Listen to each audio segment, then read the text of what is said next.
तीसरा अंग्रेजी साम्राज्य का प्रतिकार और संघर्ष, जिसमें हमने पहले किसान आंदोलनों के बारे में पढ़ा और अब हम पढ़ेंगे राजनीतिक आंदोलन। तो राजनीतिक आंदोलन 1857 में स्वतंत्रता संग्राम के संघर्ष की असफलता के बाद स्वतंत्रता संघर्ष का नेतृत्व भारत के सभी भागों में भारत के आधुनिक शिक्षा प्राप्त करने वाले भूपतियों और संपन्न वर्गों के हाथों में आ गई।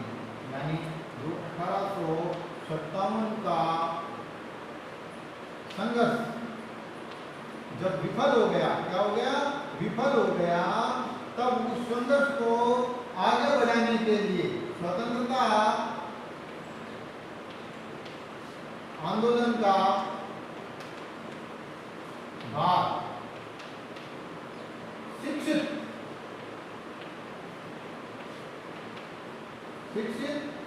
भूपतियों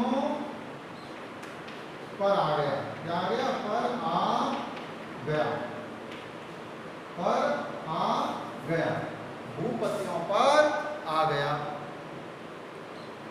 ये अपनी मांगों के लिए संसद को स्मरण पत्र, प्रार्थना पत्र देते थे। साथ ही पढ़े लिखे लोगों को संगठित करने, अंग्रेजों द्वारा वर्तमान काल में कर रहे शोषण की जानकारी देकर जागृत कर रहे थे। ये संसद को स्मरण पत्र,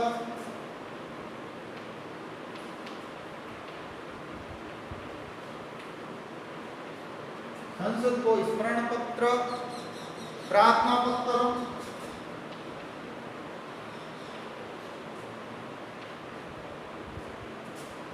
समाज को जागृत करके और संगठित करके, क्या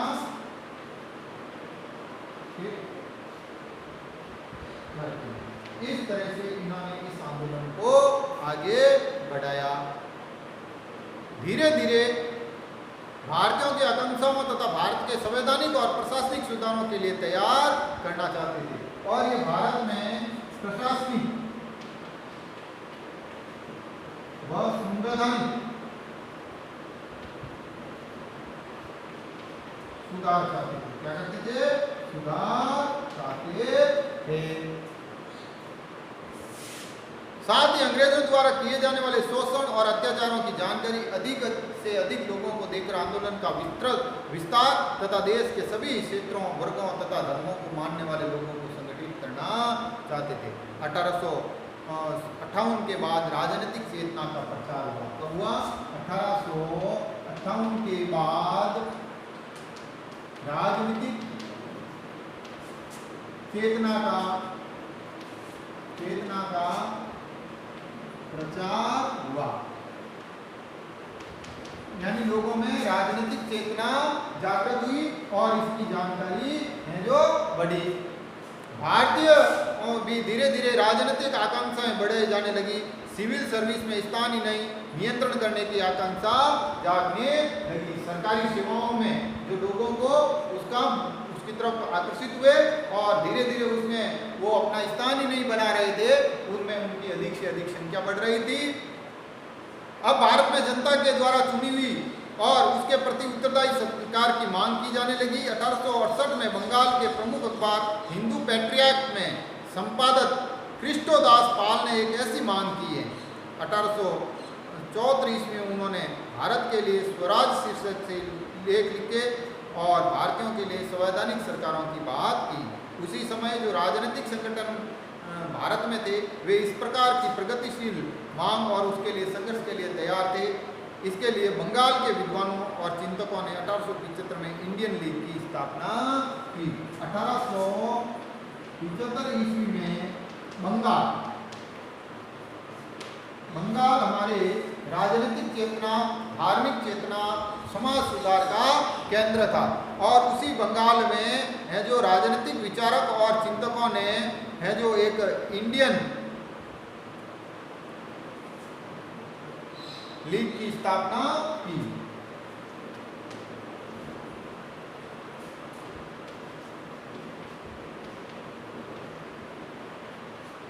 इसने बंगाल के विद्वानों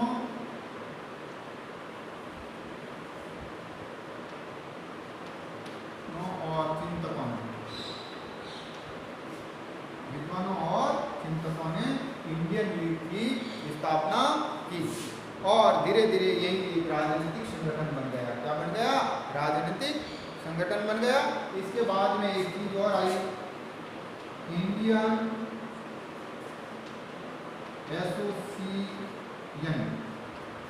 इंडियन एसोसिएशन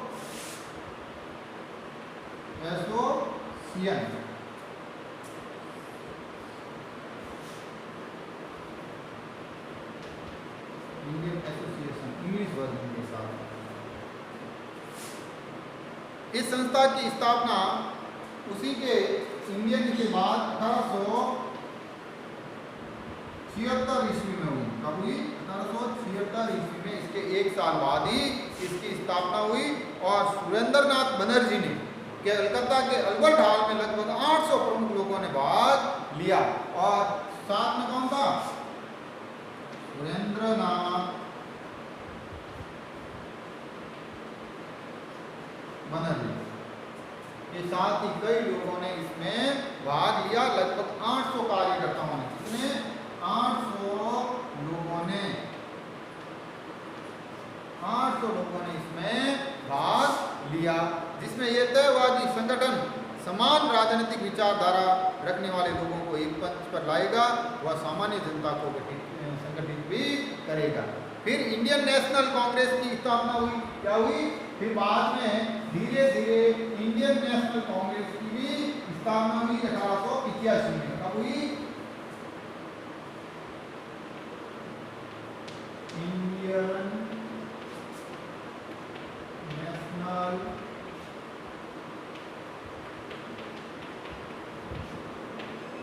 कांग्रेस की स्थापना 1885 में हुई थी। 1858 के बाद भारत में चल रहे राजनीतिक विकास का ही परिणाम इंडियन नेशनल कांग्रेस थी, जिसकी स्थापना एक अंग्रेज भारतीय सिविल सेवा से सेवानिवृत्त अधिकारी एलन ऑक्टेवियन हुम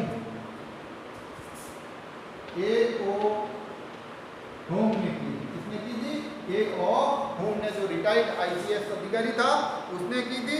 इसकी स्थापना के पीछे ब्रिटिश सरकार की सोच यह थी कि एक ऐसा संगठन बनाया जाए जो भारतीयों के मन में क्या है इसकी जानकारी ब्रिटिश सरकार के बारे में को मिल सके। इसकी स्थापना का उद्देश्य था कि भारतीयों की सोच क्या है इसका पता लगाना। क्या था? पता लगाना।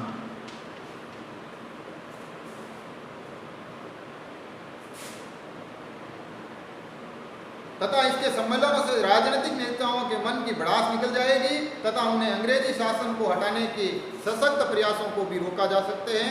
28 दिसंबर 1885 को व्योमेश चंद्र बनर्जी की अध्यक्षता में गोकुलदास तेजपाल संस्कृत कॉलेज में प्रथम अधिवेशन प्रारंभ हुआ, जिसमें 72 प्रतिनिधियों ने भाग लिया।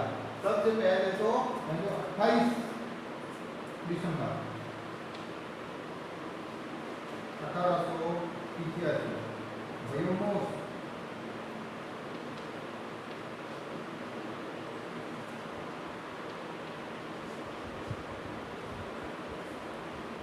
1885 को है जो व्योमेश चंद्र बनर्जी, व्योमेश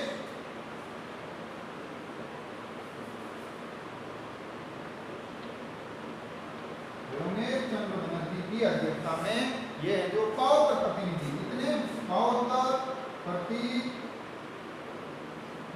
की है जो संख्या में 72 लोगों के साथ।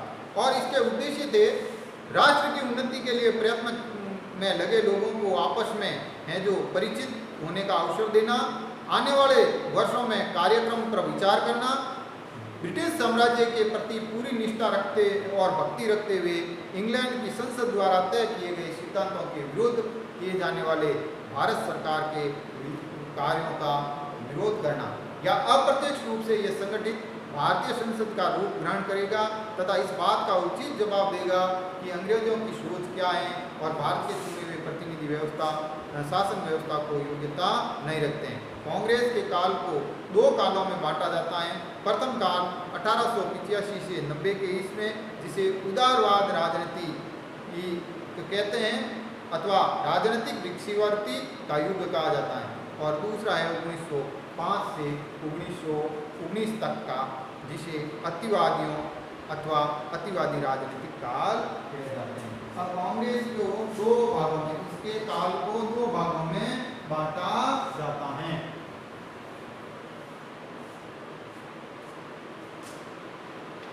दो भागों, काल को दो भागों। पहला है 1885 से 90 का, जिसे उदारवादी या भिक्षावृत्ति, और दूसरा है 1905 से 1919 का, जिसको कहते हैं अतिवादी। क्या कहते हैं? अतिवादी काल कहा जाता है, या अतिवादी राजनीतिक काल कहा जाता है। कांग्रेस के प्रथम चरण के उदारवादी नेता में दादा भाई नौरोजी, फिरोज शाह मेहता, दीन शाह बाचा, वयोमेश चंद्र और सुरेंद्र नाथ बनर्जी कांग्रेस की राजनीति में छाए हुए थे। ये लोग उदारवादी परिवित राजनीति में विश्वास करते थे और अपनी राजनीति की व्याख्या उदारवाद और संगठन संयम से लोगों के लिए धर्म और जाति के पक्षपात का अभाव, मानव में समानता, कानून के सामने बराबरी, नागरिक स्वतंत्रताओं का प्रचार, प्रतिनिधि संस्थाओं का विकास, बुद्धिजीवियों का, जिसमें वकील, डॉक्टर, इंजीनियर, पत्रकार, साहित्यकार व्यक्ति सम्मिलित थे, का अधिकार था। इस काल में कांग्रेस में आने वाले प्रतिनिधि बड़े बड़े नगरों से आते थे, जो इनका जन जागरण से कोई संपर्क नहीं था। अतिवादियों का विश्वास था कि अंग्रेज न्यायिक लोग हैं और वे भारत के साथ न्याय ही करेंगे। भारतीयों की शिकायतों, अंग्रेजी नौकरशाही के कारण अथवा अंग्रेजों को हमारी शिकायतों की जानकारी नहीं होने के कारण भारत की ऐसी दशा है, ऐसी इनकी सोच थी। यही कारण रहा कि इन लोगों ने इंग्लैंड में प्रचार की ओर अधिक ध्यान दिया।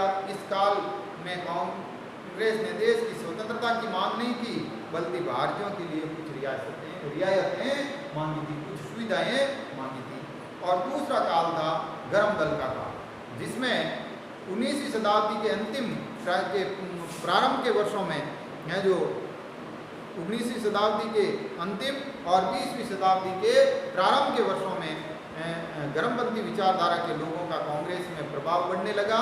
कांग्रेस में फूट की प्रक्रिया उस समय प्रारंभ हो गई, जब लोकमान्य तिलक का समाज सुधार के प्रश्न पर गर्मपंथी दल अथवा सुधारकों के से झगड़ा हो गया। तिलक का कहना था कि स्वराज्य के बिना कोई सामाजिक सुधार नहीं हो सकता है, न ही कोई प्रगति, न ही कोई उपयोगी शिक्षा, न ही राष्ट्रीय जीवन की परिपूर्णता।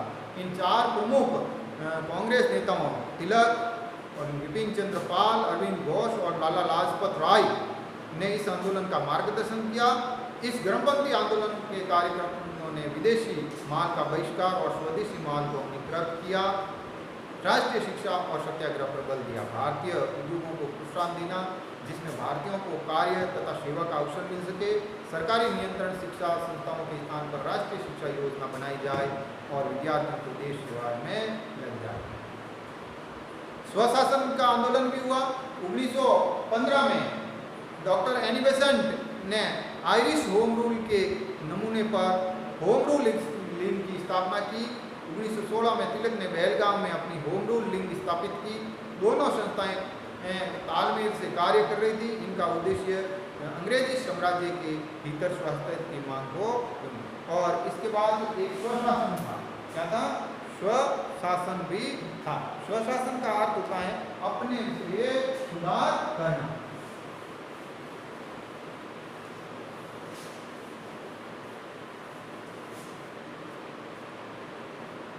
उन्नीस 15 में एनी बेसेंट ने जो एक मॉडल था आयरिश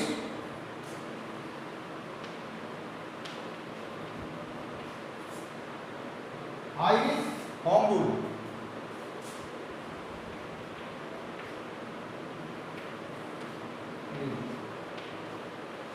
आयरलैंड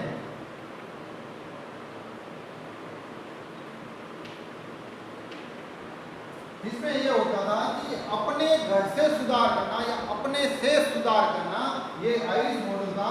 उसी आधार पर उन्होंने होम रूल आंदोलन शुरू किया। और होम रूल आंदोलन में जो तिलक महोदय ने, इसने तिलक महोदय ने भी है जो इन चीजों से शुरू किया। और 1916 में, तब 1916 में बेलगाम से इसको शुरू किया था। धीरे धीरे ये आंदोलन, लेकिन ये उत्तर भारत में नहीं बढ़ा, ये दक्षिण भारत तक सीमित रहा। और आगे राष्ट्रीय आंदोलन का जो प्रसार हुआ था, उन प्रसारों के कारण इस आंदोलन में है जो कई चीजें छूट गई, जिसमें हम आगे पढ़ेंगे 1919 के आंदोलन के बाद के घटनाक्रम। धन्यवाद।